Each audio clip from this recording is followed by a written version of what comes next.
جعجع استطاع أن يكون وبحق رمزا للثورة ورمزا للصمود في العالم العربي كله وليس فقط في لبنان.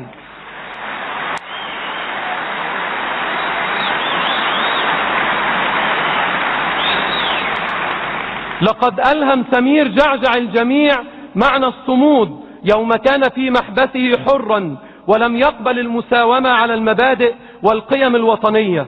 ألهم الجميع معنى الثبات على النضال والكفاح لتحرير الوطن. ألهم الجميع معنى الثورة السلمية بالفكر والكلمة يوم قال: الكلمة أكبر سلاح في مواجهة الوصاية الخارجية، وهي أيضا أكبر سلاح في مواجهة الوصاية الداخلية في مواجهة السلاح.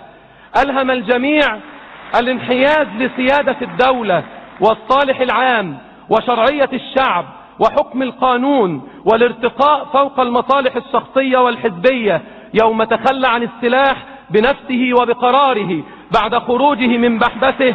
فلا سلاح إلا سلاح الدولة.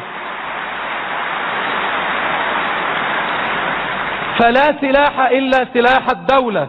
سمير جعجع المسيحي المسلم، رمز الشراكة الإسلامية المسيحية.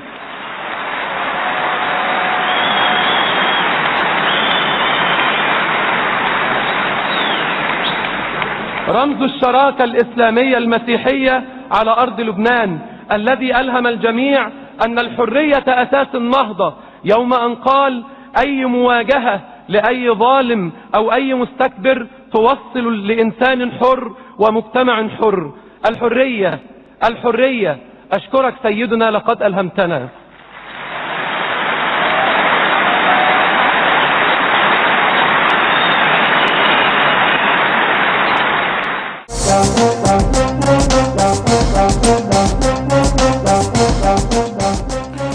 شكرا سيدي، لقد ألهمتنا، قالها عضو مجلس الشعب محمد أبو حامد للدكتور سمير جعجع. في المقابل نقول لعضو مجلس الشعب محمد أبو حامد: لقد خذلتنا، لأنه لا يمكن أبدا أن يكون سمير جعجع هو ملهم الثورة المصرية. هتلاحظوا سمير جعجع بكى تأثرا من كلمات محمد أبو حامد في الوقت الذي نكاد نحن فيه نبكي من أنه يوصف الذي تورط في هذه الدماء والذي أقام علاقات مع الإسرائيليين بأنه ملهم الثورة المصرية.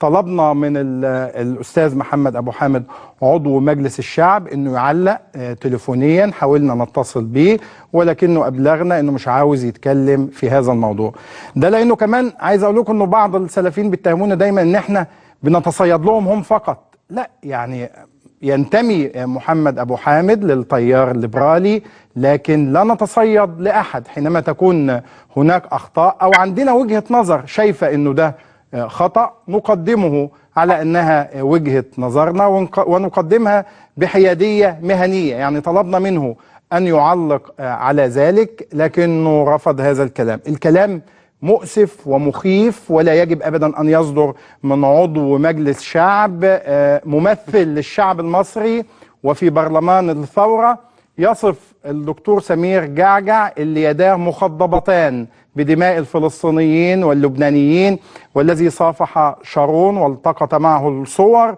انه ملهم الثورة المصرية، واللي اعترف في الحوار معايا انه دربنا قواتنا في اسرائيل، بس نعمل ايه؟ كنا هنموت وكانوا هيقتلونا، والجبهات السياسية العديدة المختلفة التي اختلفت معنا كانت هتقتلنا، يعني وكأنه التعاون مع إسرائيل هو الحل. وعشان كده أنا قلت له في الحوار في حل بسيط جدا: نموت بشرف ولكن لا نتعاون مع الإسرائيليين. سقطة للنائب محمد أبو حامد، أتمنى أنه يردوا عليها، لأنه أعتقد أنه سمير جعجع ليس ملهما للثورة المصرية، وأعتقد أنه هذا الكلام يشعرنا جميعا بالعار الشديد وعليه أن يعتذر عنه، إلا إذا كان مصمما على أنه لم يخطئ. قدمنا الدكتور سمير جعجع في ملخص عن سجله الحافل بالدماء وبالعلاقات مع الإسرائيليين، فهل يعتذر النائب محمد أبو حامد؟ ننتظر.